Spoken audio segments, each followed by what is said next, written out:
It's only 2. Oh. I already loaded it up and I didn't want to unload it, so there we go. Fucking safety still on. It's still, it didn't eject. It did not eject. Bust out the pocket knife. Let's see it. The issue with these, the tip itself, that expands and just, I guess, meets the chamber and to add a little resistance if the ejector is strong enough to get it. So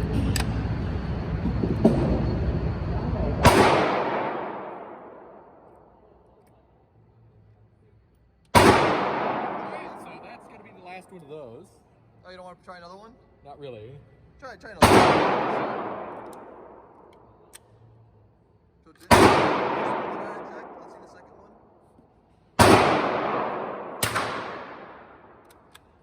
No. Same issue. So bolt action is a no-go there. Yeah, but for the lever and just single action, or just any revolver, I guess in general, should be fine. That one came out easier. Yeah. Oh yeah, you can see how the case just expands just to meet the chamber.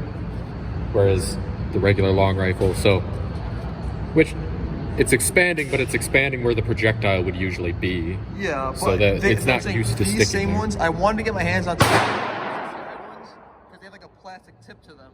Yeah. So the case wouldn't expand. But yeah, what do you think about the shot overall? It actually seems to have more recoil than a regular one, which is nice, I guess.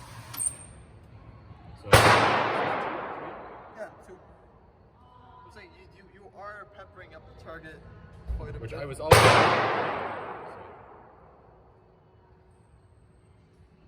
Final thoughts? I mean, for pest control, it'd be pretty okay. Yeah, definitely agree with that. For anything that's somewhat serious, I don't know.